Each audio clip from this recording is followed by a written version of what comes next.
principalities. Mas mataas eh. Kaya kung sinasabi natin na ang kailangan natin ay mas save tayo sa gutom, magbigay tayo para hindi tayo magutom, bibigyan tayo ng mas maraming human na pagkain. Yun ang mga, pag ganun ang mindset natin, worldly pa rin tayo. Worldly pa rin tayo kasi ang iniisip natin, yung ating flesh na kagutuman. Okay. Oo. Yung ating assuming bro, bibigyan kita ng isang ehemplo. Magbibigay ka ng ikapo para ikaw ay bibigyan pa ng mas marami na blessings. Human ano yun bro? Human blessings ang ano ng katawan mo eh. Fleshly ka eh. Fleshly ka pa rin kung ganun. Okay. So kailangan kung gusto mong maging mas mataas, yung tingnan mo ang iyong kalaban, ang iyong enemy. Kasi pag ang mindset mo, yung enemy mo ay hindi na ang mga yun, mas mataas. Higher in principality. So ibig sabihin mo bro, ibig sabihin mo na we are not fighting against flesh and blood. Amen. Flesh and blood meaning human being. For we are not fighting against flesh and blood, but we are fighting against principalities of the darkness or evilness. So iba yon bro.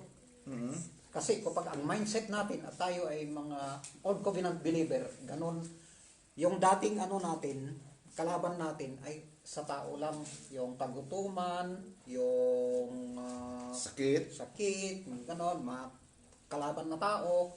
Yun, so, you mean bro, you will takot ka na mamatay sa katawan mo ng pang ano?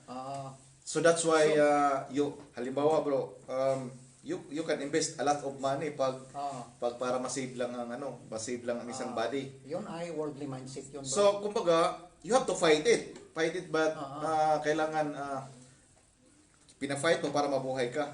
What I mean bro, yung principality sa nakalaban nato is that not only sa kanya na pag-iisip, ang ibig sabihin mo. Dapat mas mataas. In what way bro? Na masabi natin na we are fighting not against flesh and blood. So tingnan mo yan bro, mayroon na akong babasahin sa Matthew 11:11. Di ba ang sabi doon bro?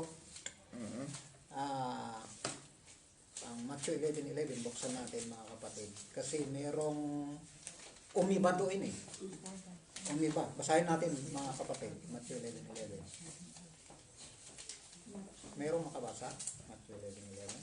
Verily, verily, I say unto you, among them that they are born of woman, there hath not risen a greater than John the Baptist, notwithstanding he that is least in the kingdom of heaven is greater than he. So yon bro, gusto ko lang makita natin yung ano dito.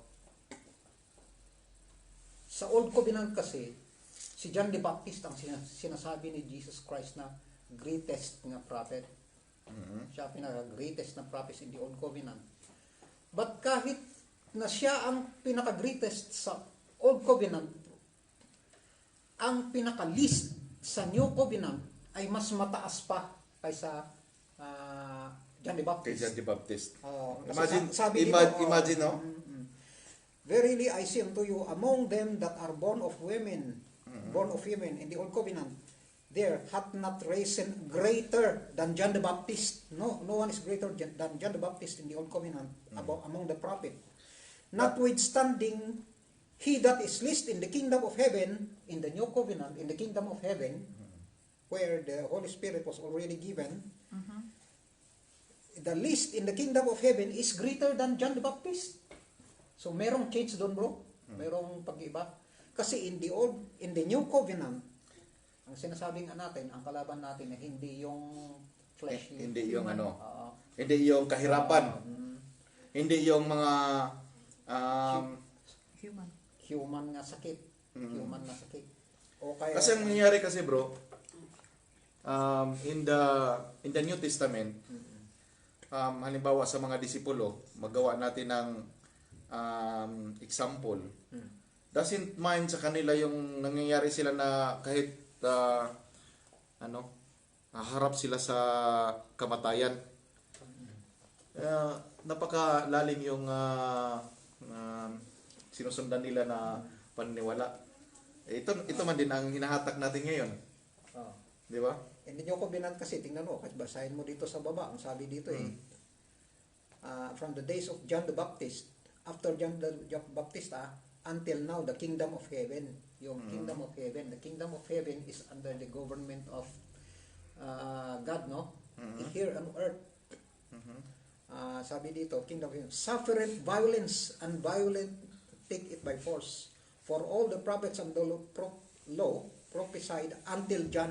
It was only prophesied until John. And if we will receive it, this is Elias, which was from iba na yun, hindi na tayo abot doon, ha? Doon lang tayo. Kasi nag-change na ang meron na tayong mas powerful sa atin because of the Holy Spirit May power na tayo, kaya mas greater tayo than John the Baptist. Okay. At doon, ang mindset natin, ang hindi na ang kalaban natin yung fleshly or worldly na enemy. Kasi kahit basahin mo dito sa baba, ang sabi dito, they suffered violence. Yung mga Christians, Persecution. They were persecuted by the Romans. Mas masahol pa nga ang pagkamatay nila Kaya ang walang mas mataas sa master na sinasabi ni Jesus Christ dito. There is no more higher than the master, sabi ni Jesus Christ. Siya nga mismo pinatay by the Romans ni Jesus Christ. Because Jesus Christ, hindi niya pinaglaban yung flesh niya. So, yung kaligtasan ng ang ibig mong sabihin, bro, na pinaglaban. ang mga disipulo, sinabihan ni Jesus na kung ano ang naangkin ko bilang isang master o nagturo sa inyo, kayo na tinuturuan ko, normal, maangkin din nyo. Ano yung maangkin? Yung mga persecution, mga pagdaraan ng mga mga trials and mga circumstances na hindi madali. Kasi imagine, number one, na titingnan natin, yung buhay ni Kristo ay hindi naman siya buhay mayaman dito sa mundo. Siya ay ating Panginoong Diyos.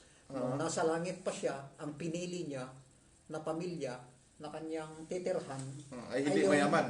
Hindi mayaman, hindi ma-influensya. Hindi ma-influensya. Hindi nga siya nag-aral Gusto ba niya na hindi siya mag-aral dito sa lupa? Pero he is full of the Holy Spirit. He is full of grace. That's why he has wisdom.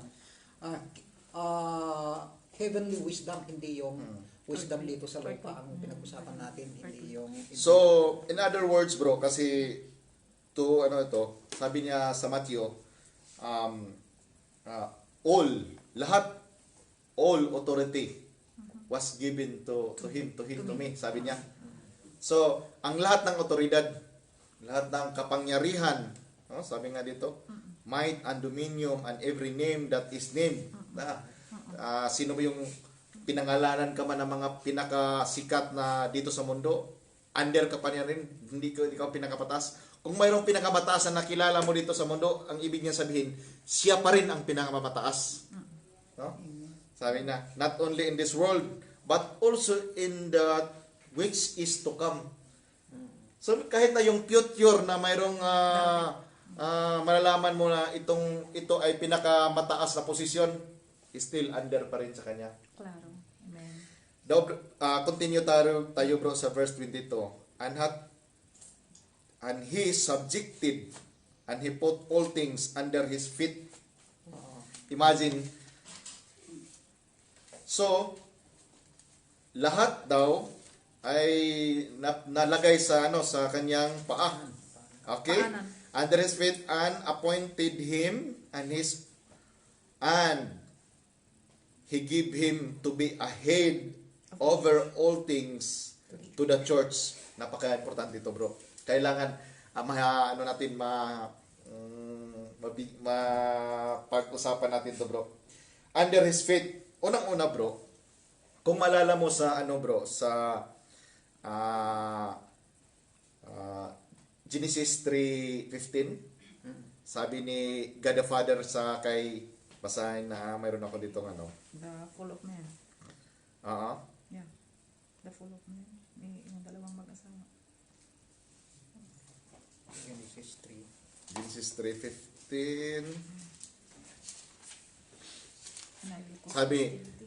na itong ikaw babae, magsilang ka ng isang anak. Mabasa mo, bro? And I will put enmity.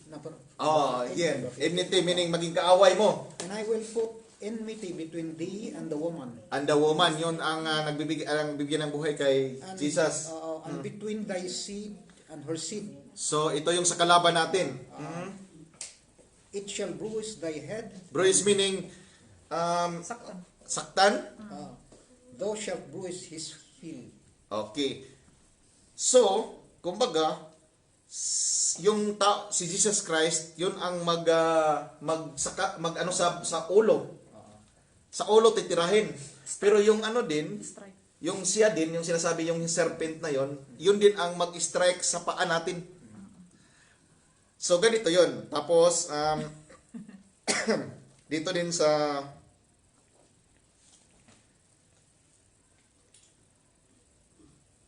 Romans 8. Ang kausap kasi dito ni ang sinasabi Ni God the Father. Ni God the Father is, Yung serpent. Yung serpent. Yung serpent. And sabi niya doon sa serpent, I will put enmity between thee and the woman. So, thee and the woman. And between thy seed and her seed. So, sa magiging seed niya. Yung ibig sabihin na naapektuhan, na contaminate niya sa kanyang Offspring. offspring, mga kasalanan niya. And between thy seed and her seed. Her seed is talking about the woman, no?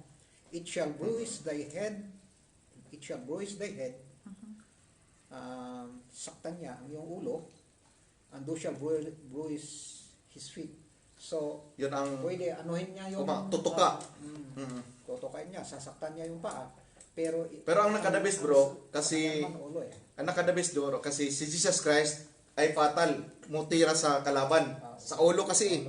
Whereas ganito kasi yun, bro. Ituloy natin pagbasa yung para balikan natin yung Ephesians 1. Ituloy ko pagbasa, ha. Sabi niya dito. To the church, verse 23, which is his body, the fullness of him that filleth all in all, which is his body, the fullness of one who is fills all things in every way. Ganito kasi yun, bro. Yung church, pag sinasabing church kasi, in connection sa body. So, hindi mostly sa Bible pag mag-usap ng church ay susunod yun din compared to the body. Kasi yung connection is like a body. It's not like military ba na. So my feelings, my senses. So kung ang otoridad na ibinigay kay Jesus Christ, yung tinanggap natin si Jesus Christ, we have also, kung ano yung authority ni, ano yung power ni Jesus Christ, binigyan tayo ng authority. Kaya yun, sa Romans nagsabi na,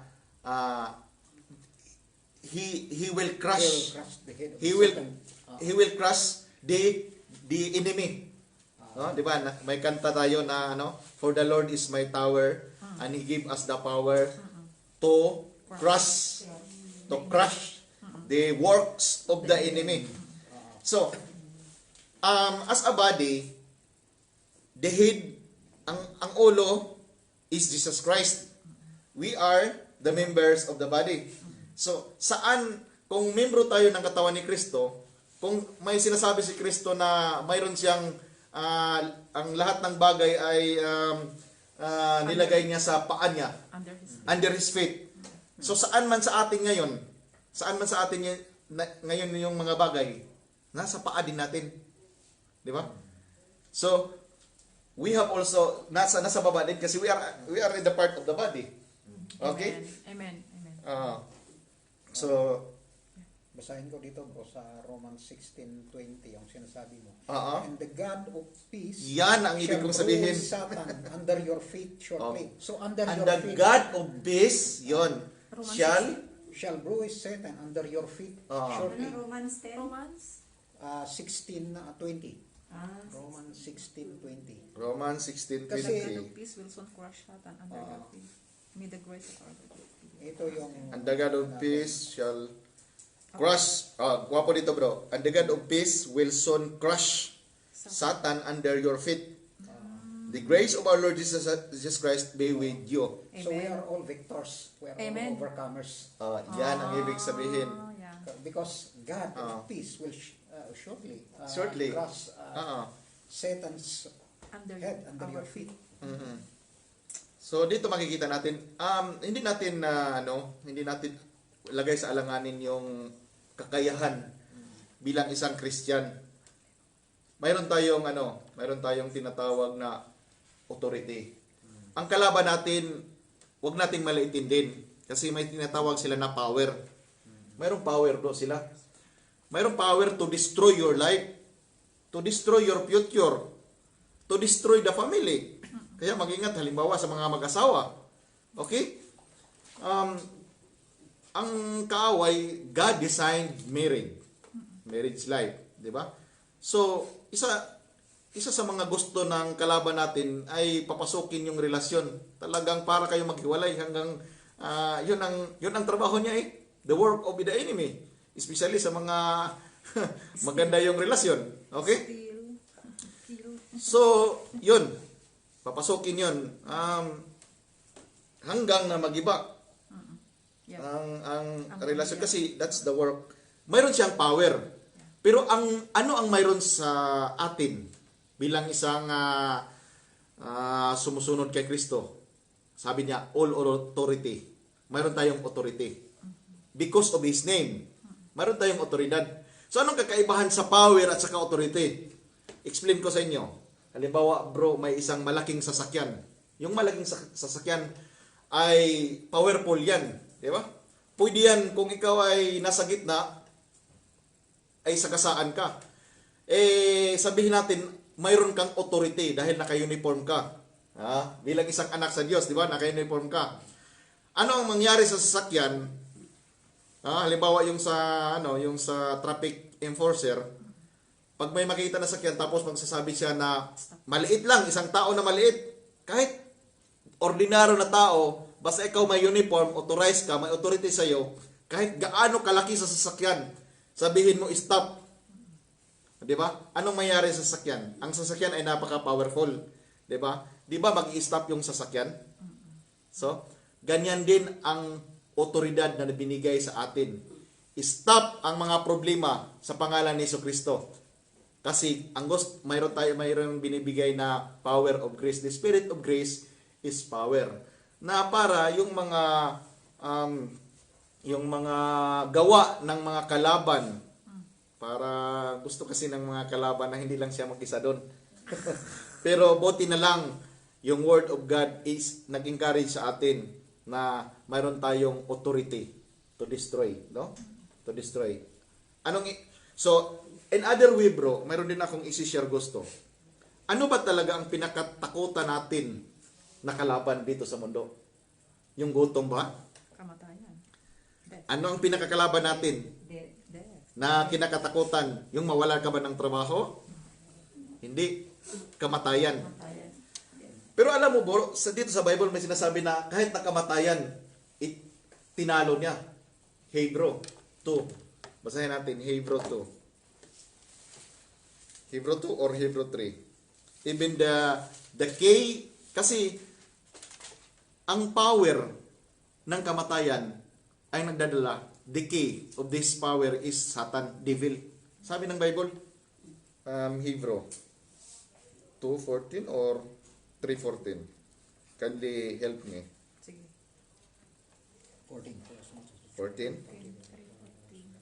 Because God's children are human beings made of flesh. Di ba? Sabi niya dito, Jesus also, The Son also became flesh. now since the children have flesh and blood, Jesus also shared. Napakaganda to, bro. Si Jesus Christ, even Jesus Christ is the partakers. So kung anong mayroon sa atin, mayroon din siya. Tawag na, naging nag-share nga siya, sharing. Kung anong kang mayroon, bro, yun din ang nagkaroon si Jesus Christ din. Kasi first brother First brother natin, nagkaroon na. So, sabi niya dito, though his death, he might be destroyed for the purpose, no? So that through his death, he might destroy the one who holds the power of death. Imagine. Yeah. Amen. So, ang power sa kamatayan pala, bro, ang nag-hold pala nito, ang nagdadala, imagine, that is the devil. That is the devil. But buti na lang, dahil sa kay Jesus Christ, okay, nabugso or napildi niya, natalo niya to. So, ang kamatayan pala ay hindi na natin katakutan. Alaka, brother D, hindi ka nakatakutan? Brother Rani, nagsasalita ko nang hindi na daw matakot sa sa kamatayan. Ano yon? Hindi naman physical na kamatayan yung sinasabi. Okay, sige bro, continue. Tama, hindi naman ang ibig kong sabihin, yung kamatayan kasi na-describe dito is not only the physical, yung ang pinakatakutan talaga natin na yung kamatay, yung mahiwalay tayo sa presensya ng Panginoon. Amen. Yeah. Yun dapat ang pinakatakutan. Yun din ang kinatakutan ni Jesus Christ. Sabi niya, if it is If it is possible, if it is possible, let this cup pass from me. let this cup Pass from me. Pass. let this cup Ibig kasing sabihin pass ng from cup me. ay kamatayan eh. Oo. Tatanggapin ko ba yung kamatayan na ito Oo. o hindi? Ang ano doon, ang sinasabi doon na cup, yun yung kamatayan na tatanggapin niya. Oo. So So kung- ko ba to kasi yung cup kasi nandoon yung kasalanan kasi sa cup. Ang ibig sabihin ng cup, yung kasalanan ng sanlibutan nandoon sa loob ng cup. At pag ininom niya yung kasalanan na yon, he will take the curse